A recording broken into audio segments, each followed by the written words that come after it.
جامعہ ہادہ میں بنام انجمن جمعیت الطلباء ایک شعبہ قائم کیا گیا جس کی ترتیب اس طرح ہے۔ درجہ اردو دینیات سے لے کر دورہ حدیث تک کے تمام طلباء شریک ہوتے ہیں۔ بروز جمعرات بعد از نماز مغرب تا عشاء انجمن کی محفلیں منعقد ہوتی ہیں۔ اب اختتام سال پر طلباء کی حوصلہ افزائی کے لیے ضمنی مسابقہ رکھا گیا جس میں 94 طلباء نے درخواست دے کر اپنے شوق کا مظاہرہ کیا۔ 16 طلباء نے کامیابی حاصل کر کے فائنل مسابقے میں اپنے لیے جگہ بنائی۔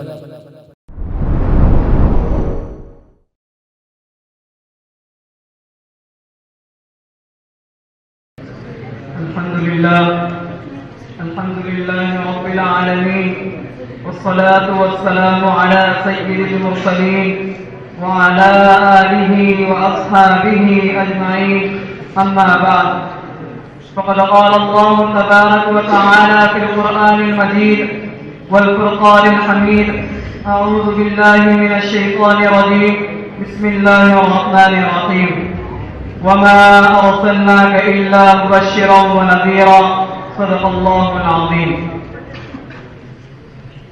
ہر ابتدا سے پہلے، ہر انتہا کے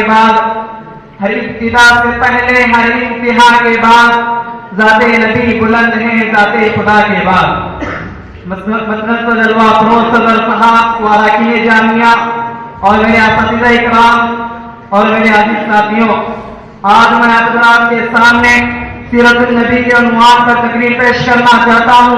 میں امید کرتا ہوں کہ آپ حضرات میرے تقریر کو بغور سماعت فرمائیں گے۔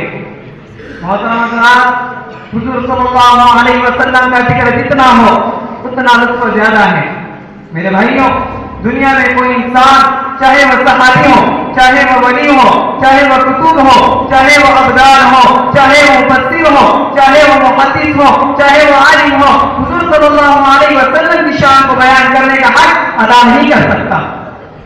اس کا اندازہ اس طرح لگائیں کہ شاعر رسول حضرت حسان بن ثابت رضی اللہ عنہ عشق و مستی کے اندر جب نبی علیہ السلام کو دیکھتے تو فرماتے: وَأَحْسَنَ مِنْكَ لَمْ تَرَ قَطُّ عَيْنِي وَأَجْمَلَ مِنْكَ لَمْ تَلِدِ النِّسَاءُ خُلِقْتَ مُبَرَّأً مِنْ كُلِّ عَيْبٍ كَأَنَّكَ قَدْ خُلِقْتَ كَمَا تَشَاءُ۔ اے میرے رسول، آپ ایسا حسین میرے آنکھیں کبھی دیکھا ہی نہیں، اور آپ ایسا خوبصورت کسی ماں نے جنائی نہیں، اور آپ ہر عیب سے پاک پیدا کیے ہیں۔ آپ کو ایسے پیدا ہوئے جیسے آپ کو آپ کی مرضی کے مطابق پیدا کیا گیا ہو۔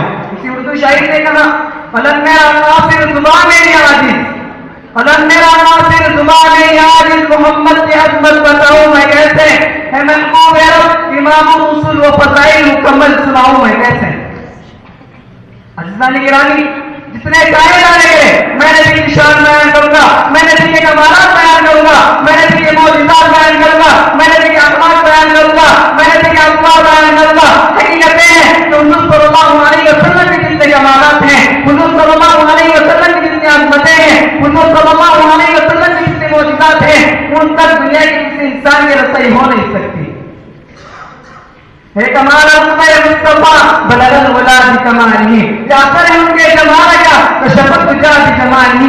اس ایک ادا کی جو بات ہے کیا سمجھ جمیع اقصالہ، وہ خدا کا جس نے پتا دیا صلو علیہ وآلہ۔ محترم حضرات، دنیا کی کسی زبان میں کوئی ایسا لفظ نہیں جس لفظ میں حضور صلی اللہ علیہ وسلم کے کمالات کا احاطہ کیا گیا ہو۔ تعبیرات ساری پیچھے رہ گئی، لغات ساری پیچھے رہ گئی، بلاغتیں ساری پیچھے رہ گئی، لیکن میرا نبی آگے چلا گیا، میرا نبی آیا تو آتا چلا گیا، میرا نبی پڑھا تو پڑھتا چلا گیا، میرا نبی پھیلا تو پھیلتا چلا گیا۔ میرے نبی کی شان ہے۔ ہر آدمی نے اپنے اپنے انداز میں نبی کی شان بیان کی اور آخر میں اپنے ہار مانی ہے۔ ورد ختم ہوئے مدد باقی ہے، ورد ختم ہوئے مدد باقی ہے، تمام عمر نکاح مدد باقی ہے۔ میرے ساتھیوں توجہ رکھنا، ایک یہ ہے کہ میں نبی کی شان بیان کروں، ایک یہ ہے کہ کوئی صحابیت کی شان بیان کرے، ایک یہ ہے کہ کوئی تابعیت کی شان بیان کرے، ایک یہ ہے کہ کوئی محدث نبی کی شان بیان کرے، ایک یہ ہے کہ کوئی عالم نبی کی شان بیان کرے، ایک یہ ہے کہ کوئی خطیب نبی کی شان بیان کرے، ایک یہ ہے کہ کوئی امام نبی کی شان بیان کرے، اور ایک یہ ہے کہ خود اللہ تعالیٰ عرش پر نبی کی شان بیان کرے۔ میں چاہتا ہوں کہ آج آپ کو نبی کی وہ شان سناؤں جو خدا تعالیٰ نے عرش پر بیان کی۔ خدا سے بہتر تو کوئی نبی کی شان سنا نہیں سکتا۔ مسلمانوں توجہ رکھنا، عائشہ رضی اللہ عنہ سے پوچھا گیا کہ نبی کی شان بیان کرو، تو اما نے فرمایا قرآن نہیں پڑھتے ہو؟ لوگوں نے کہا پڑھتے ہیں، تو فرمایا قرآن پڑھو، قرآن کے حاصل پر محمد صلی اللہ علیہ وسلم کا حسن و جمال ذکر پر ہے، تو اس قرآن سے پوچھو اے قرآن نبی کی شان میں آ رہی ہے، تو قرآن کہتا ہے الم یجدک یتیما فآویٰ، قرآن پیغمبر کا تعلق یتیمن سے شروع کرتا ہے۔ میرے بھائیوں توجہ رکھنا، قرآن کے ہر لفظ پہ میرے آقا کی سیرت موجود ہے، کیونکہ جب میرے نبی کی چہرے کے بارے تو قرآن نے وقت کہا، جب میرے نبی کی سلطوں کے بارے تو قرآن نے وقت کہا، جب میرے نبی کے دامن کے بارے تو قرآن نے یاسین کہا، جب میرے نبی کے سینے کے بارے تو قرآن نے علم نشرح لک صدرک کہا، جب میرے نبی کے آنکھوں کے بارے تو قرآن نے ما تعمل بصر کہا، جب میرے نبی کے اخلاق کے بارے تو قرآن نے انک لعلی خلق عظیم کہا۔ اسی پر بس نہیں، جب میرے نبی کی شخصیت کے بارے تو قرآن نے اولئک هم الراشدون کہا، جب میرے نبی کی شاگردوں کے بارے تو قرآن نے اولئک هم المفلحون کہا، لیکن جب میرے نبی کی اپنی بارے تو قرآن نے ورفعنا لک ذکرک کہا۔ اے نبی ہم نے تیرے ذکر کو اونچا کیا، تیرے نام کو، تیرے بات کو، تیرے کردار کو، تیرے اسماء کو اونچا کیا، بس ان پر کچھ کوئی نہیں بلکہ جو تیرے ساتھ ملا ہم نے ان کو بھی اونچا کیا۔ اگر تیرے ساتھ ابو بکر ملا، اگر تیرے ساتھ عمر ملا، اگر تیرے ساتھ علی ملا، اگر تیرے ساتھ حفصہ کے رہنے والا بلال ملا، ہم نے اس کو بھی اونچا کر دیا، ورفعنا لک ذکرک۔ اے نبی کیا تو دیکھتا نہیں جب میں نے موسیٰ سے آپ کو اتور پڑا تھوڑا وہاں دوں گا، میں نے عیسیٰ سے اپنی عبادت کرنے میں بیٹھ جا اسے وہاں دوں گا، میں نے داؤد سے اپنی عبادت کرنے میں بیٹھ جا ضرور وہاں دوں گا۔ تو سنیے میرے فرزندان امت محمد کی توجہ فرمائیں، ان کو جانا پڑا، ان کو پابند کیا گیا، لیکن جب پہلے ہمارے نبی صلی اللہ علیہ وسلم پر قرآن اتارنے کی تو ہمارے نبی کو کسی جگہ کا، کسی مکان کا، کسی وقت کا پابند نہیں کیا گیا، بلکہ اگر میرا نبی مکہ میں تو قرآن بھی مکہ میں، اگر میرا نبی کا ایران میں تو قرآن بھی کا ایران میں، اگر میرا نبی طائف میں تو قرآن بھی طائف میں، اگر میرا نبی مینا میں تو قرآن بھی مینا میں، اگر میرا نبی گھر میں تو قرآن بھی گھر میں، اب تک اگر میرا نبی حضرت عائشہ کے بستر ہے تو قرآن بھی بستر میں۔ اس کو خدا نے کہا ورفعنا لک ذکرک۔ میں کہاں تک نبی کی شان بیان کروں؟ حقیقت ہے کہ میں حضور صلی اللہ علیہ وسلم کی شان کو بیان کرنے کا حق ادا نہیں کر سکتا۔